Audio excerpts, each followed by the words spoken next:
Welcome back, everybody, to another episode of the Still Curtain podcast. I'm your host, Tommy Jaggi, editor of StillCurtain.com.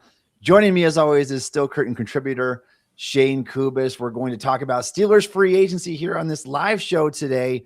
Normally, we premiere every Wednesday evening. Make sure you check that out, like and subscribe. We are going to talk about Steelers free agency, breaking down all the moves so far, the chaos around the Baltimore Ravens and the NFL. What is happening? Shayne, it's wild, but let's start there, and then we'll dive into Steelers free agency. The Ravens and the Raiders had agreed to a deal that would send superstar pass rusher Maxx Crosby to Baltimore for a pair of first-round picks. That fell through late last night, Shayne, and you were obviously on top of it. You were busy at the helm with the news. But now, and we called it, like, as soon as that happens, like, watch them pivot to Trey Hendrickson. Sure enough, that's what happened. The NFL is up in arms about everything. The NFL world right now, watching this unfold, like, what is going on here? Are the Ravens at fault? Like, we don't have all the fine details yet, but it does seem shady that they would do all their homework, be willing to trade 2 first-round picks for a player like this, Shayne, and then back out in the witching hour here, only to go with a step down as an edge rusher for sure, but to retain your first-round picks. And I think it turned out well for the Ravens, but who knows? Is anybody going to want to deal with Eric DeCosta after this? I mean, this is unprecedented for this type of thing to happen. Like, we've seen stuff before fall through because of failed physicals or injuries or whatever, and like teams back out of deals or whatever, but this is just on a different scale. I mean, this is one of the most recognizable names in the NFL, one of the best pass rushers in the NFL when he's healthy. Mm-hmm. Traded for 2 first-round picks by a franchise that has never traded a first-round pick, not even just 2, 1 for a veteran player in a trade. And for it to fall through the day before free agency fully officially starts, where deals can start becoming finalized, truly, it's just really hard to imagine something like this happening in the NFL. And the fact that it happened to the Ravens, who have kind of been known to do stuff like this in the past, there's many examples of this type of thing with free agency deals specifically. It's not a great look, and it seems like the general consensus is that the Ravens just got cold feet or found out they could sign Trey Hendrickson and felt like that's better than giving up 2 first-round picks. And I'm not saying that they're wrong for thinking that, but you already made the deal. To back out in that situation, it's just got to leave a bad taste in everybody's mouth. Oh, man, I guess that's why this is the legal tampering period, or the NFL negotiation period. Certainly tampered. Nothing is set in stone. I mean, they did not put pen to paper, and so it was not finalized. I mean, there's multiple reports surfacing, and even as we record this, things unfolding. But it sounded like the Cowboys team doctor even spoke to the Ravens about this situation, said, hey, this is not a good situation with the knee. And it sounds like it's a long-term issue, bone on bone, lack of cartilage, that kind of stuff. I get all that. And so it's hard to know how much blame to put on DeCosta and the Ravens for this. At the same time, it smells fishy. Like the whole thing, maybe they were kind of just playing both sides, having their feet in both doorways at the same time with Hendrickson and Crosby, and seeing how it worked out. Either way, Shayne, if we get past the stuff that we don't know and focus on what we do, the Ravens are getting Trey Hendrickson. They're keeping 2 first-round picks. I think that is a huge win for Baltimore, not to surrender that type of capital for Maxx Crosby, as good as he is and the best run defending edge rusher in the NFL. I think what that would have done, had they executed the trade, it opens up a 2 to 3 year window, pretty wide for the Ravens. These next couple of years, you've got that blue chip player in place on your defense. You got Lamar Jackson. But after that, things get real dicey without 2 first-round picks and knowing that you've already pushed Lamar's money into the future. I don't know how much longer he's going to be around. They're going to try to work out a contract extension, obviously, at some point in the future. But I think that would have been a bad deal for the Ravens had they not found deep playoff success with Crosby. Yeah, and it would have been an overpay for the situation. Like, that's just the reality of it. And I think when you're trying to get a superstar player, that's almost always going to be the case. Even for non-superstar players, frankly. Look at what DJ Moore got in a trade for the Bills this offseason. Like, teams that are in a position that the Bills and the Ravens are in are going to make deals like that sometimes. And it's a risk, and it's something that can shorten a window as much as it can open one, depending on how it works out. But I do think you're right that, like, if you had to choose between having Trey Hendrickson for, what is it, $28 million, I think, dollars a year for 4 years, and you get to keep your first-round picks, and you still have some money to play with because you restructured Lamar's deal, that's probably a more responsible pathway to still upgrade a position of need, but not do it in a way that's going to keep you from upgrading other positions, especially the offensive line, maybe at 14 in this year's draft or whatever it may be. I think that Crosby obviously is a better player than Hendrickson, but the question is how much better. And if the knee is maybe a little bit more of an issue than we think it is, was he going to play as many games as even someone who's been banged up like Trey Hendrickson is going to play? Like, there's a lot of calculus going on here, but I think if you had to pick one situation, it's probably the one they ended up in. Yeah. I think that's all things considered, it worked out in the end for Baltimore, and at least they kind of get the best of both worlds in a sense, Shayne, where they can be competitive right now. They got that young, fresh coaching staff in there. You still have Lamar Jackson.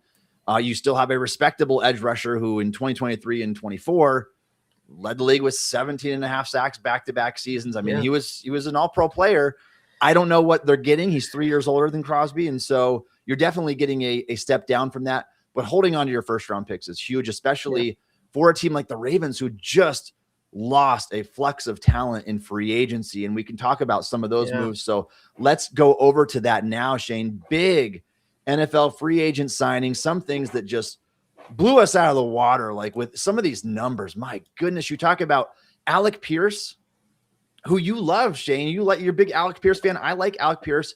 $29 million a year. He's a top 10 paid receiver in the NFL, and he's never had more than 47 receptions. Now, to his credit, amazing deep threat, led the league in yards per reception last 2 seasons, 11.9 yards per target since the start of 2024. I think he is exceptionally good in his role, but is he a go-to option? Because I think to get $29 million a season, you need to be that every down option, go-to, pepper you with targets.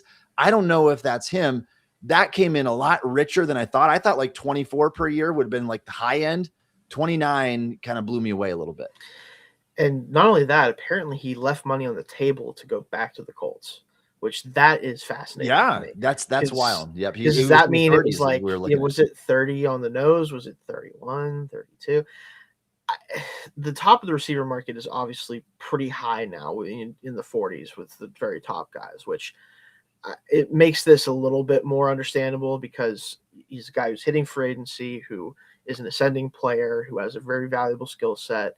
So it makes some sense that he was able to command this much. However, the thing I'll point out to people, and unfortunately this one hits home, what are we paying DK Metcalf right now? Similar amount of money. $33 million a year. Yeah. Guess who I'd rather have if you had to give me the option? Probably Alec Pierce. So on the surface, I think that the deal is obviously rich for what he's been. But this is the guy who was able to put up 1,000 yards last year and didn't get to 50 catches, like you said. Like, this is a true, there's not many true deep threats in the NFL. He is one of them. And I think there's evidence in his tape to suggest that he can do more than that. So I think for the Colts, it makes a ton of sense. And obviously, they were willing to pay that price to find out, as well as another big contract that came through today that we're also going to have to talk about here in a second. Yeah, and we will get to the Steelers receiver that came out of this from the Colts situation. But let's stick with receiver here while we're at it. Shayne, Wan'Dale Robinson getting $17.5 million a year from the Titans, and Romeo Doubs getting $17 million a year from the New England Patriots. I mean, receivers aren't cheap, and this was like the big three group of 25-year-olds that you can get because you can't get a lot of youth. Those guys typically don't hit the market. George Pickens wasn't hitting the market, and the Steelers weren't getting him back, and so that was the group right there. If you wanted youth plus a quality starter, you got to pay for those guys. And we found that out in free agency. The quarterback situation, Shayne, we have to touch on that. Malik Willis going for a little over $22 million a year. that came in under expectation, and these expectations were all over the place. Like Pro Football Focus kind of lowballed the projection. Spot Rack had it at the really high end of 35 million a year. I'm like, what are we doing with that? But 22 is a respectable number to at least throw a dart on this guy and see if he can give you something. I know he's got 6 starts, but Shayne, you're a fan of Willis. I would have rolled the dice on that at that number. And by the way, guys, like this, we're talking about a cap number that if you prorate this, if you talk about the $22 million number, that is like $2 million more than what the Steelers are paying Jalen Ramsey this year, who's going to be a 32-year-old free safety. Like, you could have gotten rid of Jalen Ramsey and basically essentially swapped that cap number for Malik Willis. Is that a worthwhile trade-off? Absolutely. It gives you a shot at a franchise quarterback. Now, is he going to be one? We have no idea. I'd say that I'd put a small % chance on that, but at least it would give you somebody for this season that the Steelers don't have any semblance of right now. I'm sure there's going to be fallback plan as Aaron Rodgers like it was last year. But what do you make of Malik Willis getting 22 mil per year?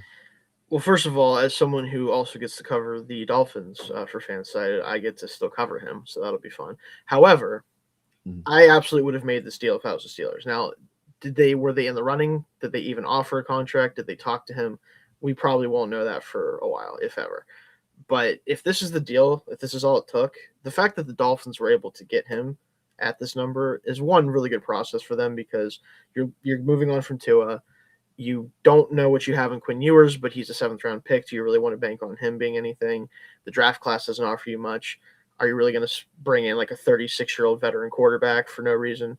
This at least gives them some semblance of a potential future. Now, it is a big swing for a player that has started 6 games. But again, this is barely, like, I don't even know if it's a fully cap adjusted deal that Fields got in terms of per year. It might actually be slightly less because of the way the cap goes up every year. That is a price you can absolutely pay, because worst case scenario, he's bad next year and you end up getting a top 5 draft pick and you can just draft your quarterback in the future. And if he isn't truly terrible, he could probably be the bridge for that player, and then you can cut him in the 3rd year. Like, there's just not a lot of downside with this move. And I think that's the key thing for specifically the Dolphins, but really any team that signed him into this deal. What is it really going to do for you that's bad, truly? Yeah, and Shayne, that's what we've talked about for months on this show. I mean, you could say years even. Really, at this point. Literally, because it's what is the downside of going with a polarizing option who is either going to be good or he's not. And if he's not, the Steelers, I mean, we don't want to say it. We don't want to have that losing season, but maybe that's what it takes to get this team back on track. It's better than trying to tread water and keep your nose above water just long enough to, I don't know, snap a 9-year playoff drought. Like what's the end game here? Is it's to win a playoff game or to build a Super Bowl roster? And I think that at least that would have been the dart throw right there that you needed. And if it didn't work out, the investment wasn't as heavy as we initially anticipated based on the projections just before the start of free agency. Some of the other stuff going around the league, Shayne, huge edge rusher contracts. Jalen Phillips, 4 years, $120 million. Odafe Oweh's 4 years for $100. These are guys who are honestly not really any more productive than Nick Herbig. And they've got, at least in Phillips's case, he's got a much bigger injury history. Like, I think this kind of sets the bar here with what we're looking at for Herbig on a deal, and his agent's probably salivating right now, looking at what this could potentially mean. And we'll see. Like, I'm still not convinced Herbig is in Pittsburgh this year. Like, I think he wants to be a full-time starter, and I'm not sure if the Steelers are willing to grant that to him. I think he should be at this stage of his career. Yeah. I mean, so Jalen Phillips, I'll start with him because he's probably the outlier of this example, because he has a lot more starting experience and has more of a track record. It's really injuries that have been his problem. When he plays, he's very, very good. He's a low-end number 1, high-end number 2 type of pass rusher when he's healthy. And I think when you get to the free agent market, if you were that player, you get paid $30 million a year, clearly.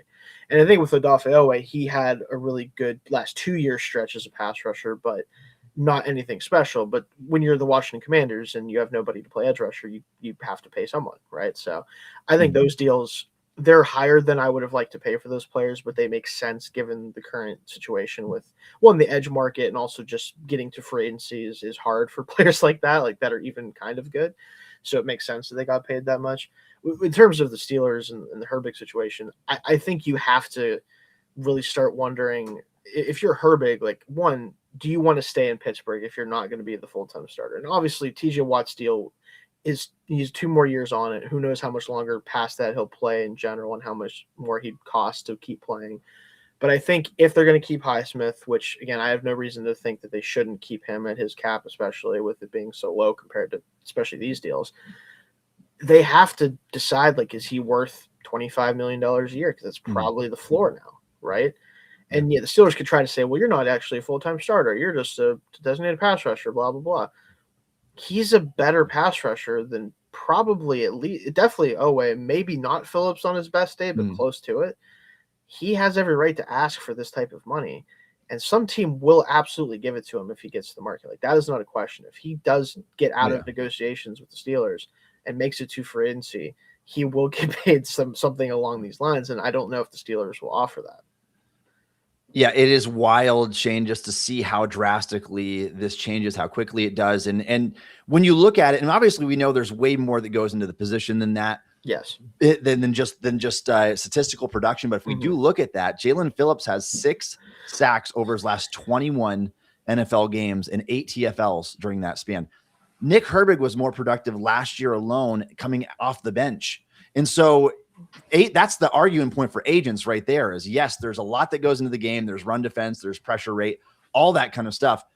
But your agent's going to argue, hey, this guy just got $30 million and he can't stay on the field and he has 6 sacks in the last 21 games.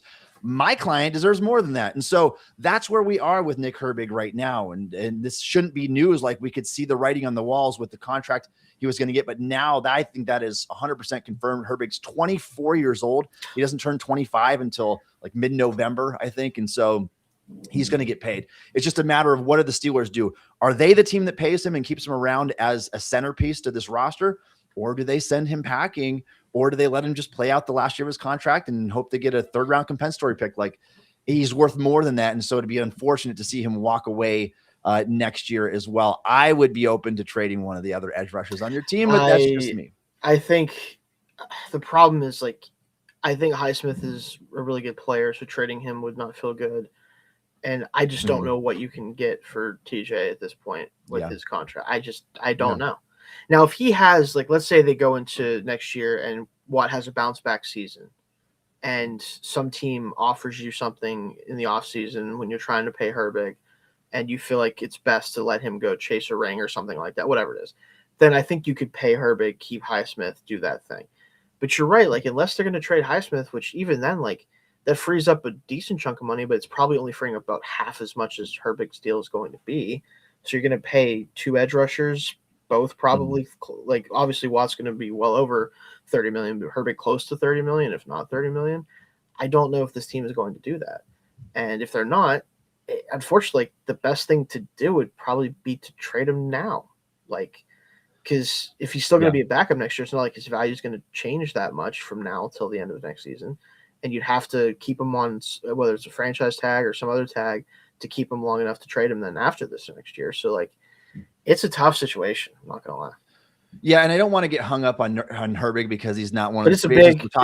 It is a big deal, though, and you're 100% right, Shayne. And so the Steelers need to decide: is it better to have 1 year of Nick Herbig, let him hit the market, and then hope whatever you spend doesn't cancel out the comp pick that you're going to get for him, or would you trade him now for a 2nd-round pick? Would you trade him now, let's say, to Dallas to move from pick 21 or to pick 12? Like, I think those are options on the table. Dallas loves Herbig, I've been told, and so I can't rule that out. We can't rule it out. They've got an edge rusher who is about to break the bank, and that's right on the horizon, especially with the contracts that we're seeing from Jalen Phillips, Dafe Oweh. I've got to mention Tyler Linderbaum here too. Like, it's not enough that the Raiders make him the highest paid center in the league.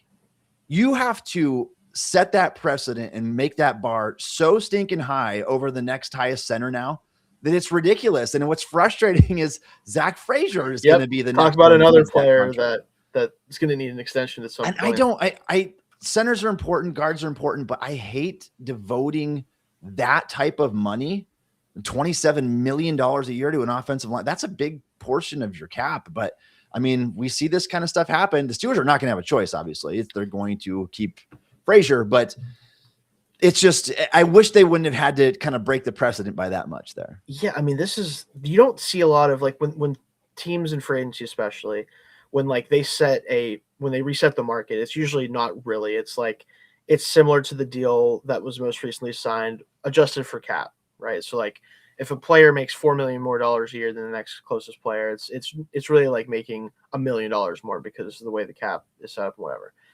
This is a legitimate, like, if you could go back as far as you want, no center has ever taken up this much of the cap room for a team ever.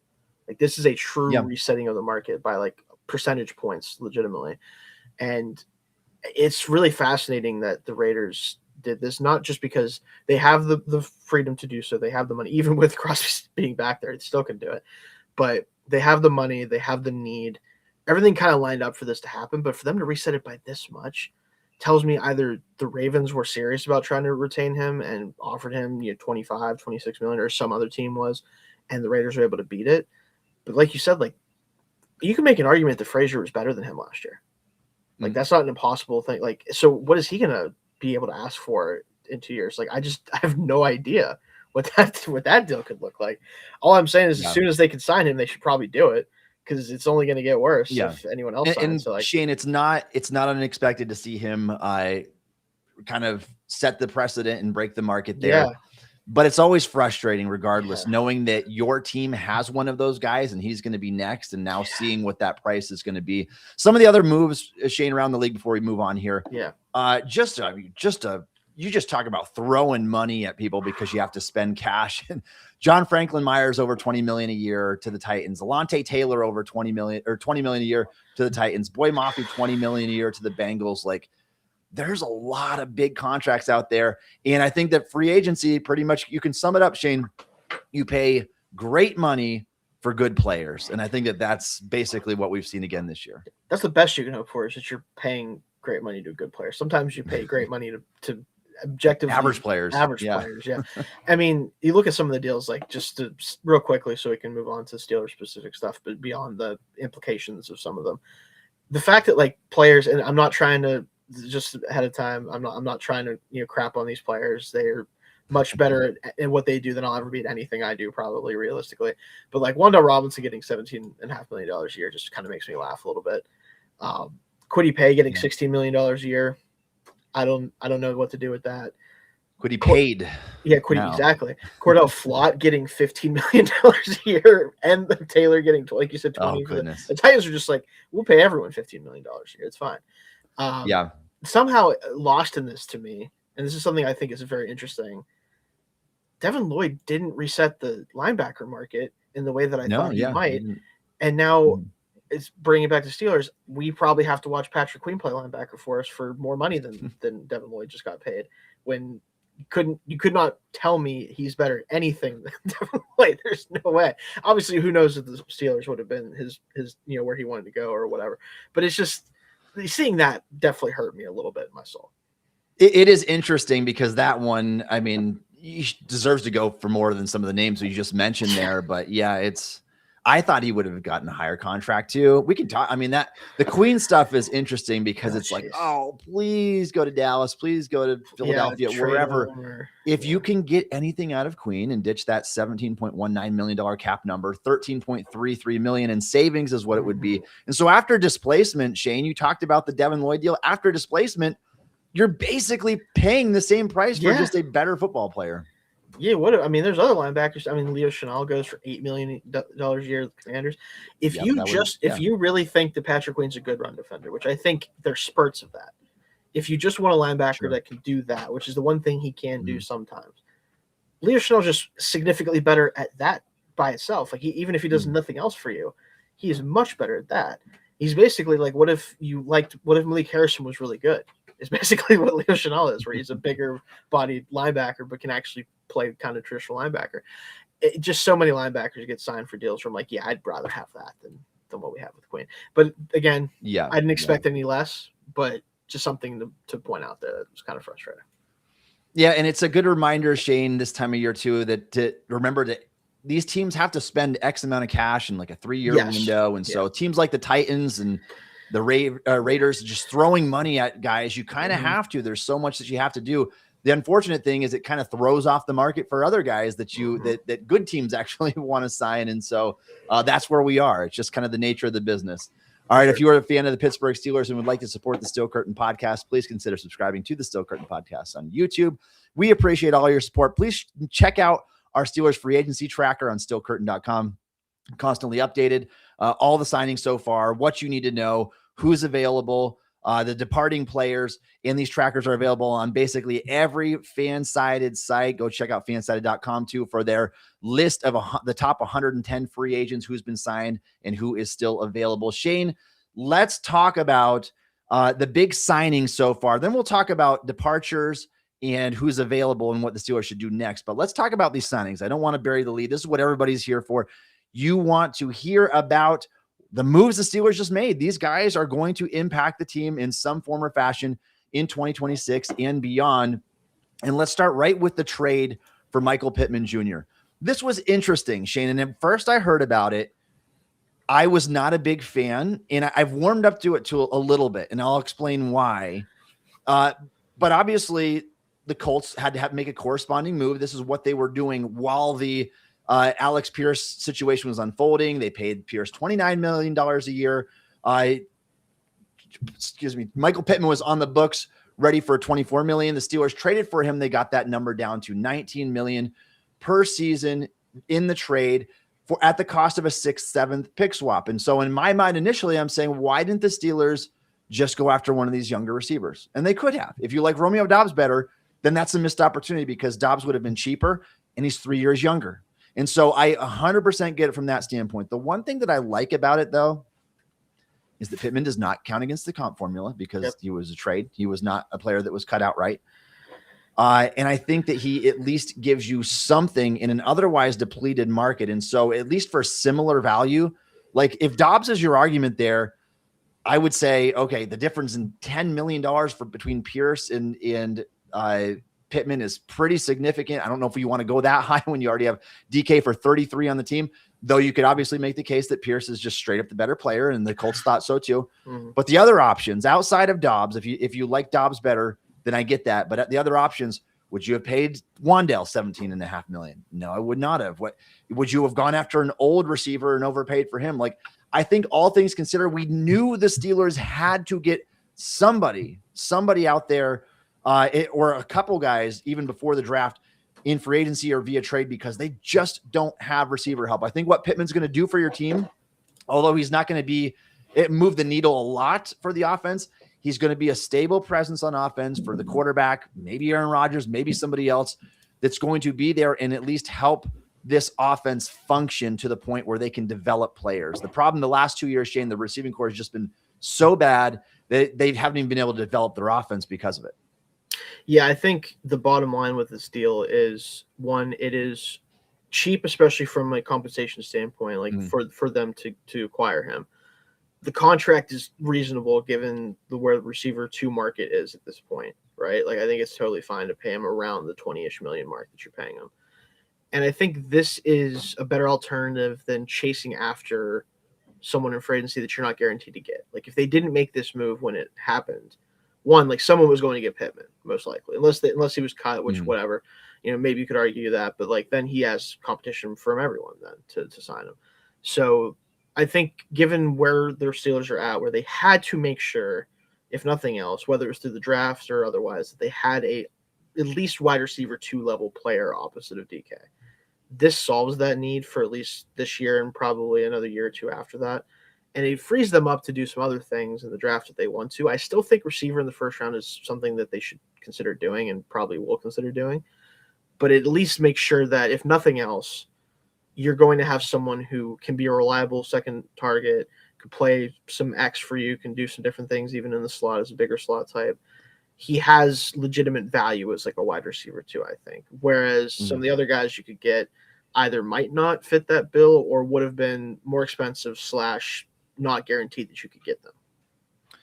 Yeah, Shayne, and assuming these numbers come in as advertised, we obviously don't have the official contract, ink, pen to paper right now over the cap. It doesn't even have that updated in terms of the new contract the Steelers are giving him. They have what he previously had. If that comes in at the 19 million mark, that puts him about right around 25th most expensive receiver in the NFL. And considering these guys are always flip-flopping each other, that's about what you would expect right there. Now, here's the downside to this. Couple things. The Steelers don't have a wide receiver one still. You're not going to convince me that it's DK. You're not going to convince me that it's Michael Pittman. By definition, which is very vague, by the way, and everybody defines it differently, I believe a number one receiver is a player who can run a full route tree that you can pepper with targets. That's your go-to option, no matter where you line him up, slot, boundary, whatever. The Steelers don't have that guy yet. They have a pair of number twos, which is great, but they're paying a pair of number twos $55 million per season, Shayne, and they still don't have a true go-to option in their passing game. I mean, Michael Pittman had 724 yards in a full season last year. He was adequately efficient. He averaged under 10 yards a reception. Like, I think that you are getting a stable presence, but you're not getting a high ceiling type player. This is just a floor raising player that you're getting out of Pittman. Now, one thing that I would say that this does, Shayne, if we're looking at the ramifications of this move, I would have to assume that this 100% eliminates a player like Denzel Boston as an option at 21 for the Steelers, which I would be relieved about because I think he's closer to my wide receiver 6 this year. He's just not dynamic enough to pair with a guy like Pittman when they essentially play the same role. And so I think the Steelers, if they still go the wide receiver route early, you can look at Omar Cooper Jr. You can look at Jordan Tyson if he falls because he's still dynamic enough to offer something different. You can move him around and do different things. So I would be intrigued. And again, it can change fast. I would be really intrigued. Like, say if Tyson were to fall, and now we're looking at a receiving core that features eventually, maybe not from his rookie season, but features Tyson as your go-to option, DK as your deep threat, Pittman as your stable option in the passing. Like, now you're looking at a really quality receiver room. Right now, I still think it's average. I think with DK and Pittman and nothing else, might be below average still because you don't have a wide receiver one.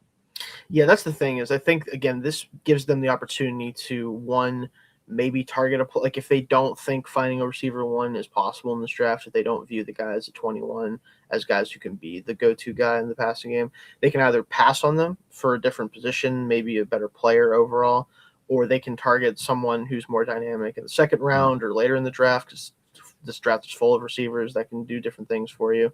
It just gives them more options because if you didn't do this and you didn't find a legitimate number 2/number 3 type of receiver in free agency or trade, you pretty much had to take a receiver early, if not in the first round. So this does give them some flexibility, even if I think it shouldn't necessarily change the overall plan there.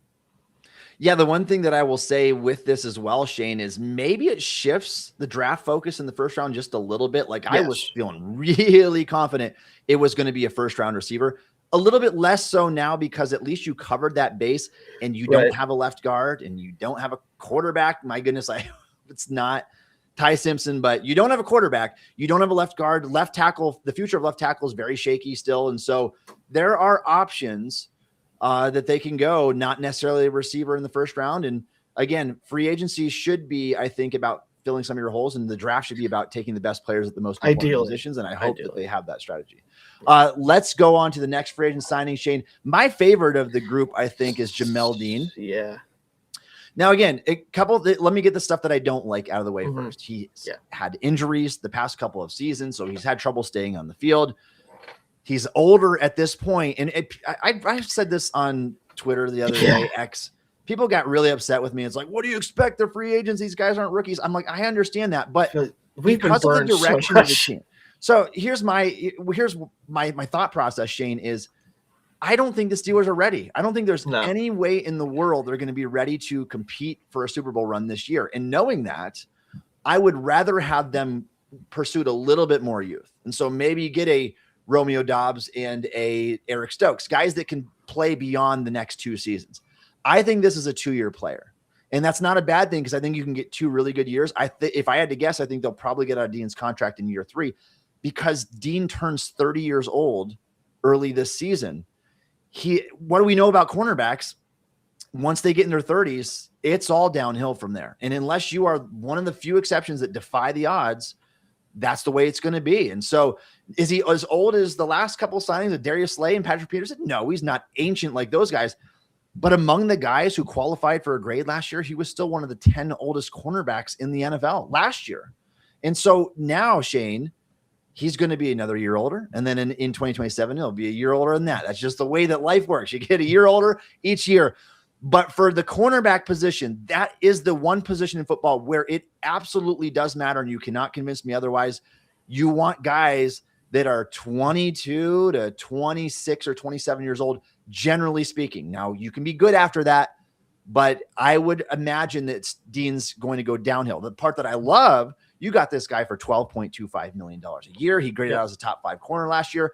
He is still a really good athlete, ran a 4.30 with a 41-inch vertical coming out of Auburn back in the day. I think he's a beautiful pairing with Joey Porter Jr., who can both man you up and bump and run you, and he's going to be a nightmare for receivers trying to get open against the Steelers. Now, I like Dean a lot. I think he's a really good player, and I think the Steelers get 2 years out of this. Yeah, this is one of those deals for me that when I saw it, I'm like, it made me go like, really? Like another kind of older corner? And then I thought of him like, okay, well, he's not as old as the other guys. He was still really good last year. The way he plays kind of lends itself to being able to play longer.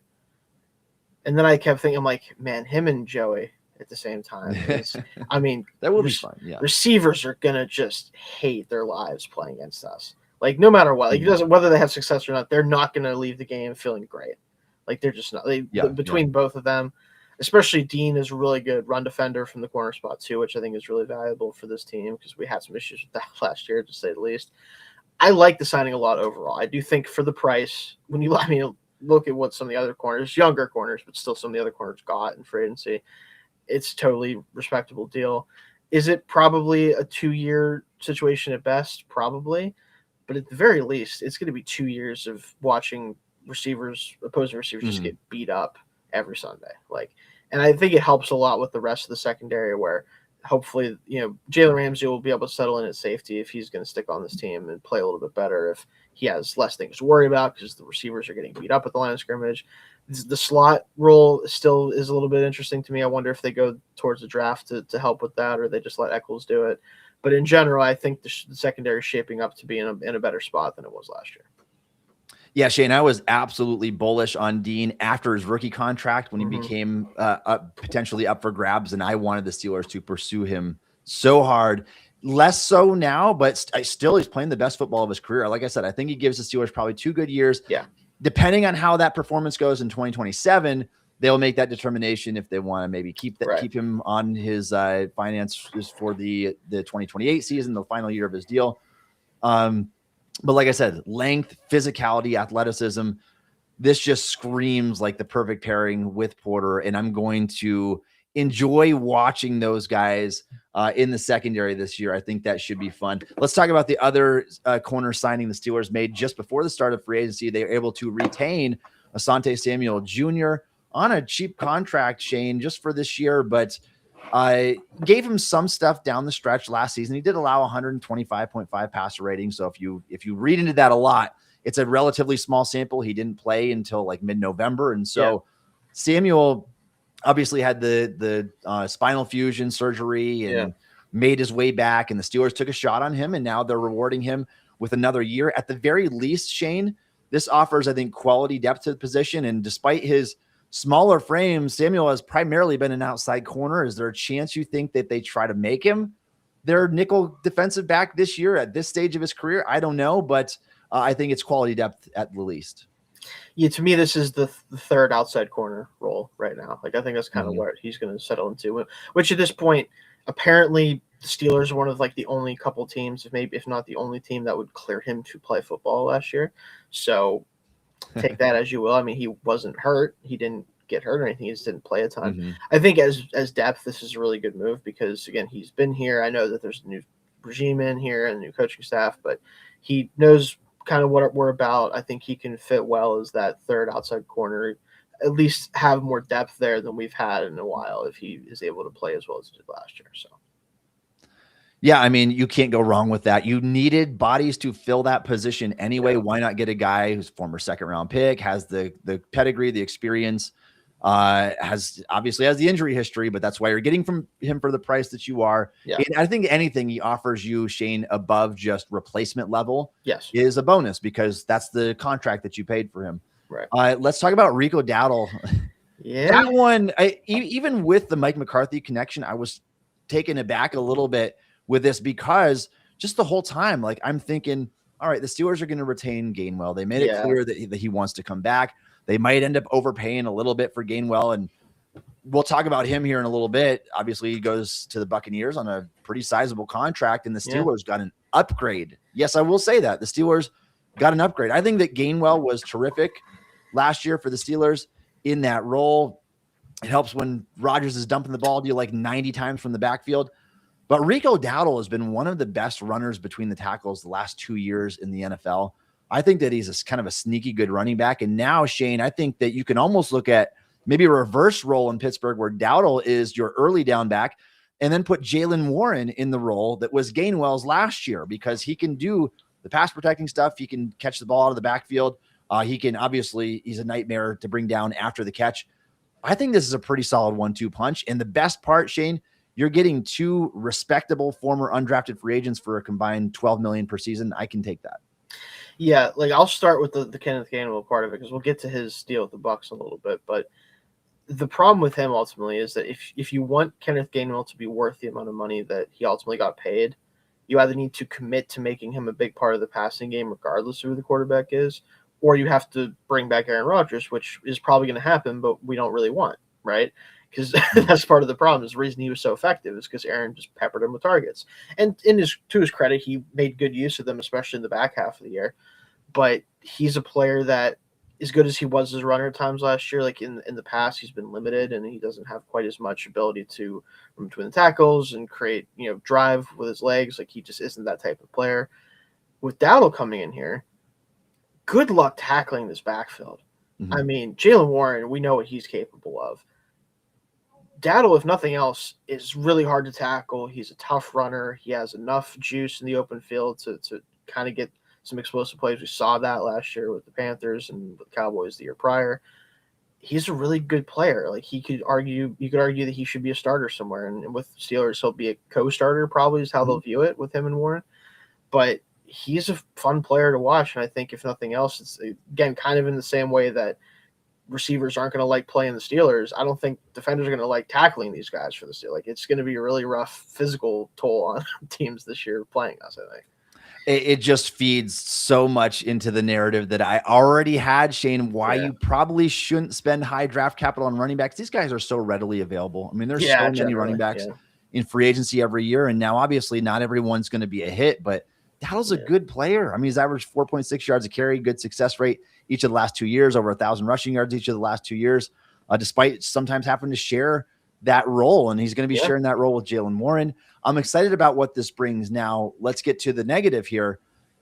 Caleb Johnson, you are finished, man. Yeah. You are finished. Yeah. And I don't know if this would have, so going back to Johnson, like you and I both liked his Iowa tape and with Arthur Smith, I think he was a reasonably good fit, but I had, and again, did not have a good rookie season, but the chances he was given were pretty minimal. And it was obviously like late in games and in stacked boxes. And there was a lot going against him. And we don't know if he was getting the X's and O's of it. Like obviously we knew he was going to have work to do as a receiver, as a pass protector, all that kind of stuff.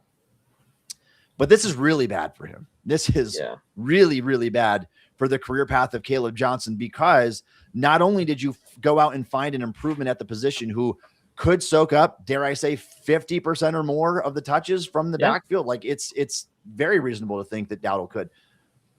Not only that, Shayne, but I had reservations about what Johnson was going to offer in year two after the Steelers made the Mike McCarthy signing. What does McCarthy like to do? He likes to run out of shotgun in 11 personnel. What is Caleb Johnson probably not very good at, because he's a build-up speed runner and a wide zone runner?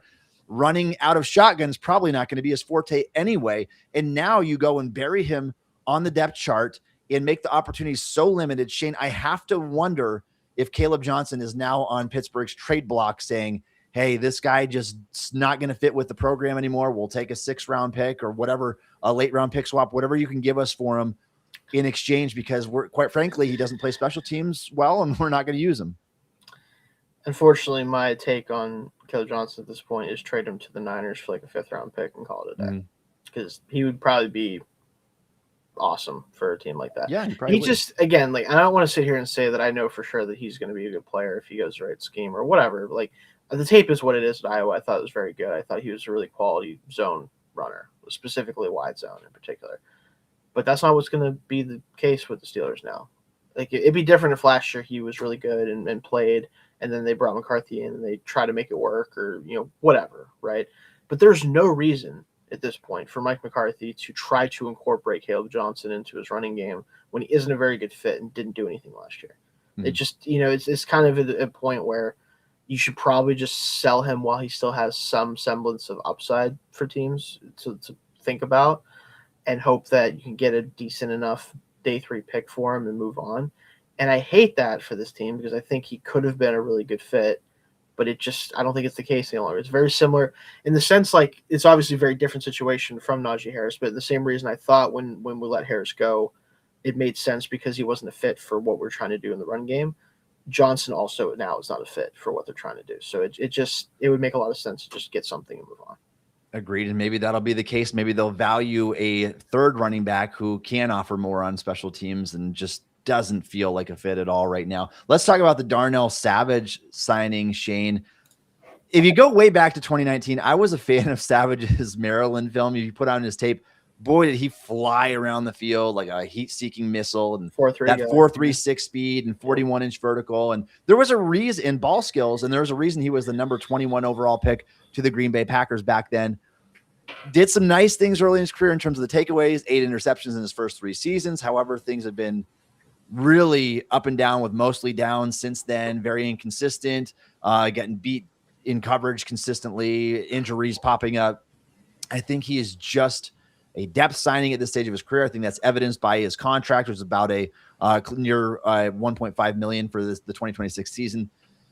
It's fine. Like I don't have high hopes at all. You have Jalen Ramsey right now. We'll see if he indeed stays there at that current cap number, which I explained before how I feel about that.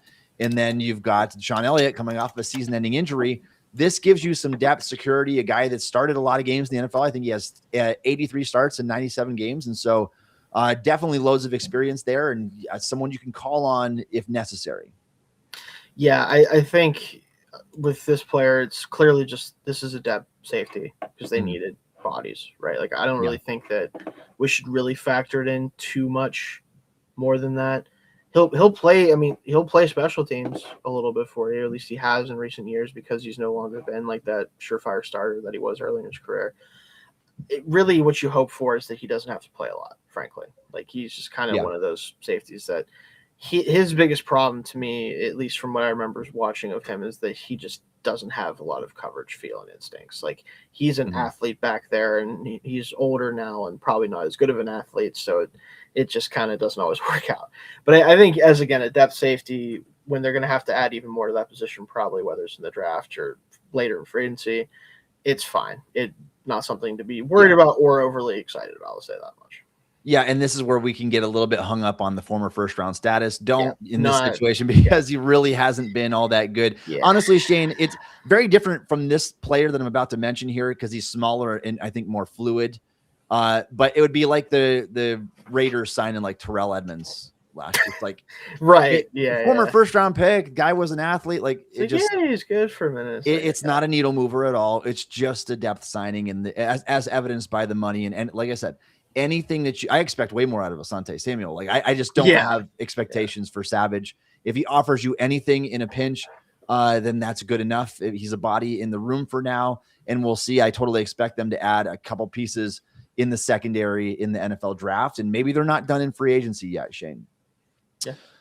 All right. If you are a fan of the Pittsburgh Steelers and would like to support the Still Curtain podcast, please consider subscribing.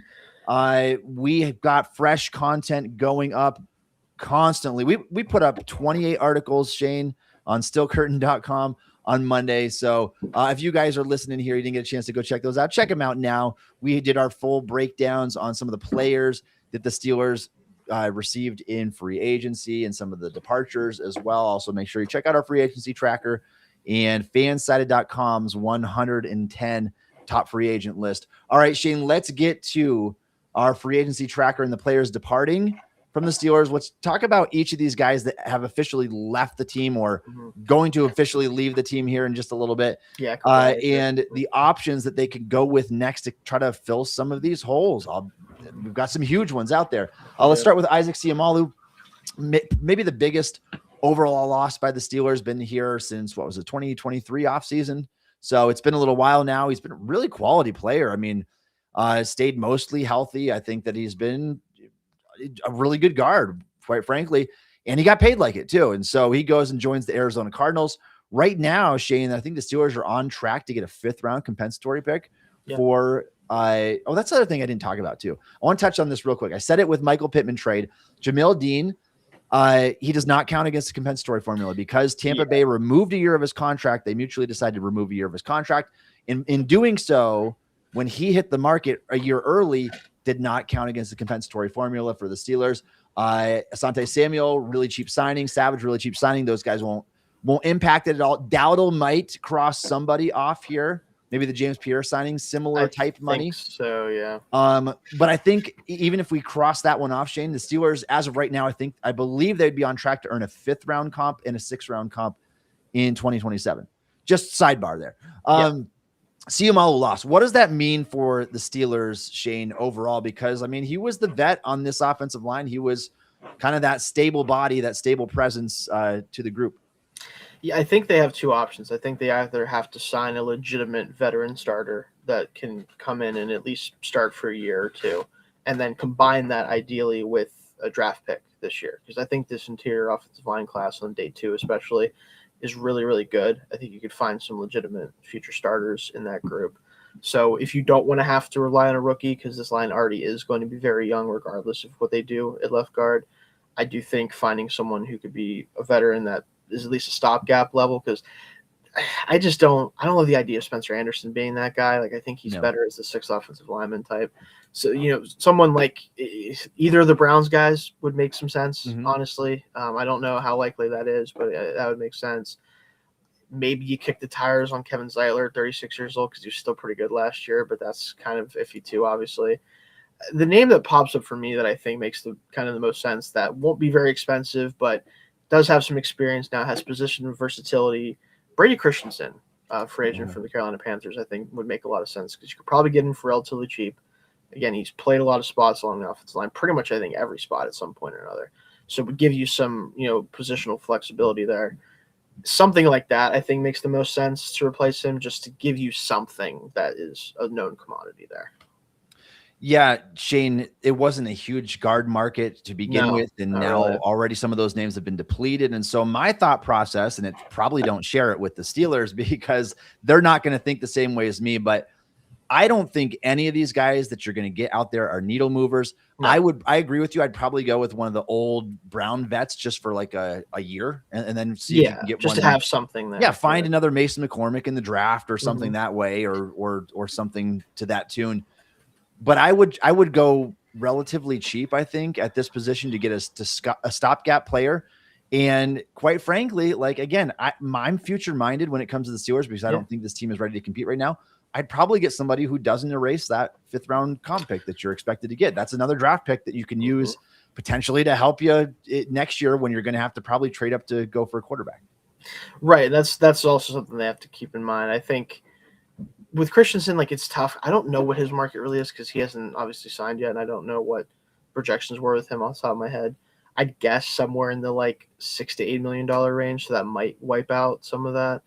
We'd have to kind of get the numbers on that, but he's kind of the guy that I think offers the right combination of like affordability and also position flexibility. That's the name I'd be looking at, but there's other names kind of down the board that you could talk yourself into potentially as well. All right. And again, we're here live on this edition of the Still Curtain podcast. So if you got any questions for us, drop them in the chat over there and we will try to get to them before the end of today's show. Shayne, let's talk about Kenneth Gainwell signing with the Tampa Bay Buccaneers. That was rich. That came in a lot more expensive than I thought. And credit to him. I mean, he had a really productive season, over 1,000 total scrimmage yards. I think it was 1,023 combined rushing and receiving. Yeah. Excellent year out of the backfield as a receiver. Just career numbers for him all around. And he was coming from the Philadelphia Eagles team and that stacked offensive line before. So credit to him for coming to a lesser situation and doing better. I think Aaron Rodgers had a hand in that with how often he looked Gainwell's way, but he got paid. The guy got paid. And so I am, like I said, I'm 100% good with the trade-off and getting cheaper and I think better with Rico Dowdle, at least as a runner, and then letting Gainwell walk away. Does this hurt the Steelers in any which way, Shayne, or do you think that Jaylen Warren can completely cover up everything that Gainwell offered the team? I think he can. I think it just hurts a little bit, I think, in the sense that he was such a breakout player for them and such a part of the offense last year. MVP, team MVP. And kind of justifiably so in a lot of ways, especially down the stretch. I just think for next year especially, like if we do end up getting the news eventually, which I'm unfortunately constantly checking my phone and waiting for it to happen. If Aaron Rodgers does come back, I think you can make the argument that Kenneth Gainwell will be more valuable to the Steelers than Dowdle will be because of what Gainwell can do with Rodgers specifically and the trust there.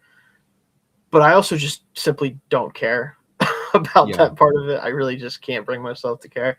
So I do think getting a better overall football player, which I do think Dowdle is, does make me feel good about it, but it is just one of those things where I'm sure the team, probably even Gainwell, would have liked to come back, but sometimes it just doesn't work out, obviously. And good for him going out and getting a payday before he doesn't have the chance to. So yeah, absolutely. Good on him for cashing in after that good season. And Shayne, this goes without saying, but Kenneth Gainwell is not Christian McCaffrey. He's not LaDainian Tomlinson. I'm okay with you not throwing the ball to a running back 90 times from the backfield. That's very low really upside play. Good, actually, if you don't do that. It's much better for your offense if you don't. I mean, there are times when you do. If you need to, if he's open in the flats and you're trying to move the chains because it's third down and it's situational based. But if you are constantly just he should not giving up your team in receptions. I would go as far as argue that no running back in any situation in the entire NFL should lead your team in receptions. It means you are doing too much checking the ball down and getting rid of the ball to your check down option, that it's bad. It limits your offense. And so hopefully we don't see that this year. I want to see that A dot go way up for the Steelers. I want to see the time to throw go way up for the Steelers. And if Rodgers comes back, it's probably not going to. Let's just be real. He'll throw. Listen, he'll throw to Rico Dowdle 100 times. I tell him to. He would say, "Dare me to go. I'll do it. I don't care." Yeah. So it doesn't matter. Like, I don't think it matters to, I mean, not that Gainwell didn't do a good job with the targets he got, but like, I think whoever's back there is going to get targeted if Rodgers isn't there. So. Yeah, I do think that, and it's again, nothing to take away from what the productive season that Gainwell had. I do think that Jaylen Warren specifically can very much replicate that same role, at least to an extent, and maybe some things a little bit less and some things a little bit more. Like I think Warren's better after the catch than what Gainwell is. So he's got that going for him. Let's talk about James Pierre here. And I think this is one the Steelers fans could get a little bit upset about. James Pierre leaving to go to Brian Flores' Minnesota Vikings defensive coordinator, former Steelers senior defensive assistant. And he's going to play over there. I think that could be a good situation for him because Flores likes to blitz. That pressure is going to come fast. Pierre's not going to have to cover long. And he's a big physical, aggressive corner. Now, my concern with signing Pierre back to the Steelers, and I'm not saying this in hindsight, you can go read our articles. Yeah. But my concern with signing Pierre to begin with is that he is like Jamel Dean. I think they're a month apart. He's going to be 30 years old for the 2026 season. The difference, Shayne, between him and Dean, he didn't have speed to begin with. He came into the league as close to a 4.6 guy. Yeah. Coming out of Florida Atlantic. I think that this has the potential to be the type of player who drops off very quickly in his 30s, because if you end up running a 4.75 at this stage of your career, like I don't know what you are, but these guys, I get when you get to 30 years old, you go test again. They're a shell of their former selves coming out of college. He's just not going to have that top end speed. Now, do I think he could be good this year? Absolutely. I think that the Vikings could potentially be getting a steal at what was it, 8.3 or something million? I think it was. I can probably tell you. It was. I want to say that you were right, but if it'll actually let me do it. It was 8.5 for 2 years. So 4.25 a year. Okay. So the per year, like totally cool with that. And I get the argument of bringing him back, and I would have been fine with bringing him back. I would have been perfectly fine with bringing him back at that number. He's been around a long time. He's got special teams experience. Like, why not? Like to me, it seems like if you wanted that depth right there, then that's fine. My guess, Shayne, is because the Steelers kind of knowing they were going out to make the Jamel Dean move. They'd already signed Asante Samuel prior to that, who is several years younger. Maybe they just want more youth and speed at the position, and who can blame them because they've been old and slow at cornerback, quite frankly. Now, James Pierre was excellent last season, but it was in a small-ish sample. And so can he do that over the course of a season? I'm not sure, but good on him for getting paid for really the first time in his career. Yeah, at the end of the day, like the thing that everyone kind of glosses over sometimes when people talk about him, I've noticed is like at the end of the day, he had, by every metric you can find, one of the best seasons by a corner last year when he was playing. It was great. How he did it, I don't know. Not sure where it came from, but I love it. Obviously, it was awesome to see. But at the end of the day, that's the truth. Like, he was one of the best corners in the NFL last year whenever he was healthy. Like, he just was. Can he replicate that with the Vikings? I don't know. I think it's a great fit, though, for him. Flores obviously has some semblance of experience with him from his days with the Steelers. I think he fits the type of corner that works in that system. But it's a risk, right? And it's a cheap risk, luckily, for the Vikings. And it would have been the same for the Steelers if they brought him back to start for them, ideally, if that was the case. But I am glad that he's going to get a chance, seemingly, to at least compete, if not just outright be a starter next year for them. So it should be fun to watch how that plays out. Yeah, absolutely. Shayne, I want to ask you before we get to which players to target next really quick, what would you have done differently? Because I can think of a few things that I would have done, and I can go first even just to kind of set the stage here. Instead of doing what the Steelers did, and again, you're not going to catch me complaining a lot about this. Like, no, I think that really. What they did was pretty solid overall. So far, absolutely. Yeah. But because my philosophy would be a little bit different than Pittsburgh's, instead of trying to not just patch holes to win now or over the next 2 years, I would have had a little bit more of the future in mind. And everybody's going to say, well, Steelers have 12 draft picks. That's what the future's for. I get that. I would have tried to have done both. I would have probably, instead of Jamel Dean, I probably would have went after a younger corner, a Jalen Watson, Eric Stokes. I mean, Stokes was the guy on my radar the whole time. Played with Patrick Graham. You get about 2.5 years younger there, I think, with Stokes. 2.5 years. Yeah, close to 3 years younger, I think. Yeah, he just turned 27. 27, and then so just something in that range. I would have gotten a little younger receiver. I probably would have done the Romeo Doubs deal instead of taking Michael Pittman. If you could do it, yes. I think so. Yeah. So again, if I was playing GM, a couple things that I would have done differently, but overall, like, I don't have a lot of complaints about what the Steelers did. Shayne, what would you have changed about Steelers free agency so far? I think the biggest thing, the Jamel Dean thing is weird, because I agree with you that, like, taking a shot on a younger corner that was also cheaper in Eric Stokes makes sense, but also he doesn't have the track record that Jamel Dean has. Like, Stokes has been good the past 2 years, better last year especially. And he would be coming back to the same defensive coordinator that just allowed him to break out in that way. But it is still risk to sign a player that doesn't have a long track record of success. So that one's tough for me. So I don't think I really have an issue with the Jamel Dean thing. I will say the Pittman Jr. trade, as much as I think it was a cheap, relatively, and effective way to solve an issue, if I could get in the Romeo Doubs sweepstakes and win it, I would rather do that, because I just think he's a younger and just better player overall than Pittman is at this point. So I agree with you there. I think I would have maybe been a little bit more aggressive to get another safety in this room that you could then allow yourself to either move on from Ramsey or move him around, do different things with him if he's going to stay on the team. Because the idea of him just being a free safety and getting paid $20 million just kind of gives me hives a little bit. I'm not going to lie. Like, I don't love it. So if you could get someone in here to kind of fill a true safety role, so that way you can move those guys around, like, I would have loved, like, a Jalen Thompson, the Cowboys signed for $11 million. Like, he's a really fun player, I think, as a kind of back end safety. Even realistically, like, I know the Brian Cook of it all with the Bengals, I think he may be a guy that doesn't play as well outside of Kansas City, frankly. Especially but, like, that. I don't know. The Bengals did some interesting things. I think that something like that would have made some sense. There's still some guys out there that they could target potentially, but that's something I definitely would have looked at too. All right, Shayne, well, let's talk about some of those moves and what could come next for the Steelers. And we got to start at quarterback. And we have to start at quarterback because Daniel Jones, I never thought he was an option, but he is gone at this point. 2 years, up to $50 million, by the way. Daniel Jones is new Kirk Cousins, everybody, but not good is the thing. Like, if Kirk Cousins wasn't actually that good ever, good for him. It's good money if you can get it. I was not real interested in Daniel Jones coming off an Achilles and having like a good 6-game stretch.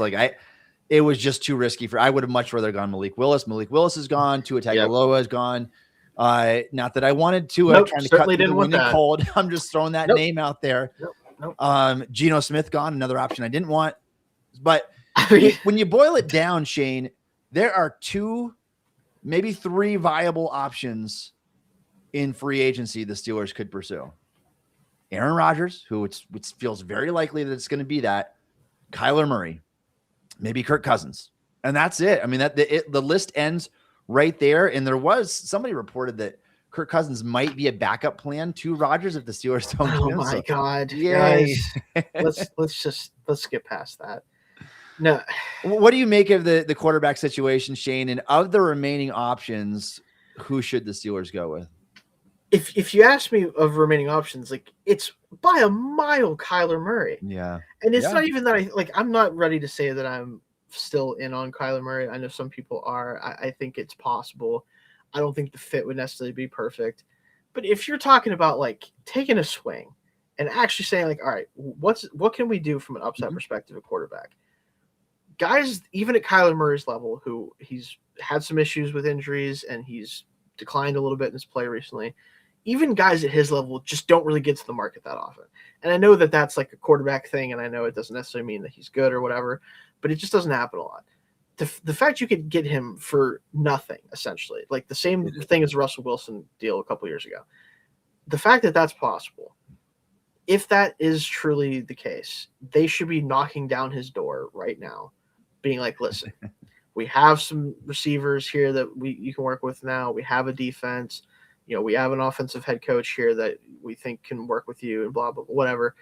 Sell the farm. Like, just do whatever you got to do. Tell them whatever you got to say, because Aaron Rodgers in 2026 gives you nothing that is notable. He's not going to change anything about your season. Not that Kyler Murray probably will either, but at least there's the outside chance that he reverts back to like 2022 Kyler or whatever year it was that he was at his best.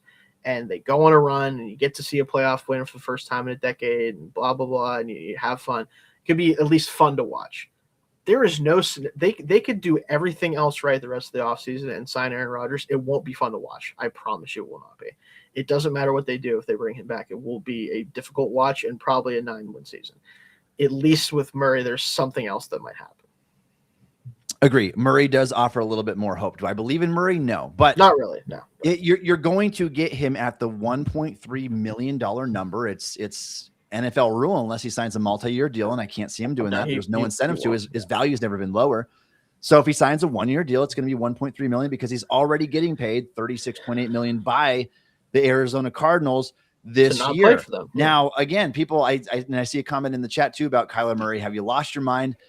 Here's again, the options are so limited. Now, I will say this from a philosophical standpoint, my answer would be none of the above. Well, sure. Give me the most polarizing quarterback possible. Give me Anthony Richardson, or let's try Will Howard out for the season. Send him out there. Because what's the worst that can happen? If those guys prove themselves, which I think there's a very small percent chance they do, you got a quarterback. If they don't, you are in position to get one next year without trading the farm to go get that guy. Yeah. I don't think Kyler is enough for the Steelers to be competitive this year. I don't think Rodgers is enough. I don't think Cousins is enough for Steelers to be competitive this year. And by the way, anybody that's still advocating for Rodgers, I must read this to you again. These are Rodgers' advanced stats from last season of quarterbacks that have had 100 snaps in 2025, which is very small. We're talking about like a 2-game sample, 100 snaps or more. Aaron Rodgers was 23rd in EPA, 35th in success rate, 42nd in average depth of target, 43rd in longest time to throw, 31st in yards per attempt, 41st in air yards per attempt, 42nd in completed air yards per attempt, 29th in bad throw percentage, 27th in on-target throw percentage, and 23rd in QBR. What about that makes you want him back for this season, other than just knowing he's going to do his best just to not turn the ball over? I mean, that was at least Tomlin's philosophy, and he doesn't like turning the ball over either. That's kind of been his thing for like 5-6 years now.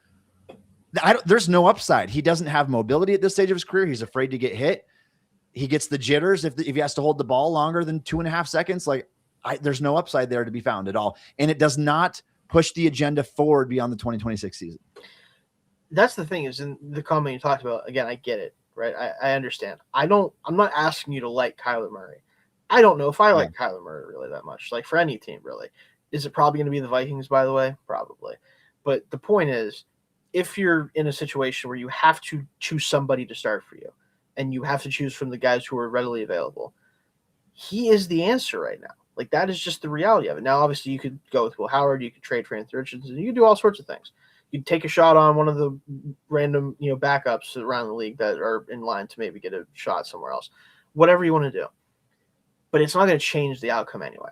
Like, at least with Murray or someone like that, or even Howard, like, there's something to watch for at least. There's something that could potentially happen. I can tell you the game script of every single Steelers game next year if Aaron Rodgers comes back. I guarantee I could probably draw it on a map. If you told me, like, all right, here's going to be the target map, this is going to be his heat map, like, I could probably draw it right now off the top of my head. And that's just not interesting to me. And if you're not going to be great, and in fact you're probably just going to be good at best and average, it was more likely, at least give me something interesting to watch every week. Like, that's kind of where I'm at with this team. I'm not expecting enough out of them to be mad that they didn't do X, Y, and Z thing. I know what they're about. Give me something interesting to watch every week at least. Like, that's all I'm asking for at this point. Yeah, and again, I go back to the argument we've had for years running now since Ben Roethlisberger retired, and you've been going with these retread quarterbacks just to keep your head above water and to get to nine or 10 wins and sometimes a playoff berth that results always in you getting massacred in the wild card round. I'm not for that anymore. You have to go one direction or the other. They're not in a position like the LA Rams where they can go out and trade their draft capital and go out and get an all-pro talent or whatever. They're so far away from doing that. So that means to me, they need to go the other direction. You've got to find a way to get this team back to actually being a Super Bowl contender, not a team that contends to. The goal should not be to snap a nearly decade-long playoff drought. I don't even care about that anymore. The getting one playoff win does not do anything for me, Shayne, as a Steelers fan. I want to see a Super Bowl contending roster. I want to have hope in a team that can advance beyond the wild card round and go deep into the playoffs and potentially win a Super Bowl. Rodgers will not offer that when he turns 43 years old during the season next year. And he's only going to get worse at this stage of his career. The one thing I will say is maybe he ends up being a little bit more efficient because of Mike McCarthy and the difference between Arthur Smith and McCarthy, but he's just not very good at this stage. I think that we know that. If you look at only box score numbers and say he's got a good touchdown to interception ratio, you're kind of missing the point, and that's not what the film suggests either. He's just not very good. Yeah, again, we don't have to harp on it much longer, and we're gonna get out of here in a minute. But the idea of watching Aaron Rodgers play football for this team again, and I simply just have no interest in it. And people will also say, like, well, Mike McCarthy's there this time, the offense will be better. It's like the offense, if Aaron Rodgers is the quarterback, is going to be almost identical to last year's offense, and not necessarily in terms of what plays they call or the run game scheme or any of that stuff. It's going to be the same low percentage, or high percentage throws that have low upside outcomes that don't do anything for you offensively, that make the stats look fine but don't actually accomplish anything. Because that's what he's capable of at this point. It's not even me trying to say, like, oh, Aaron is purposely not playing as well as he could or not playing the right way or whatever. He's 43 or going to be 43. You only can play a certain way at quarterback usually when you're 43. It's just the reality of it.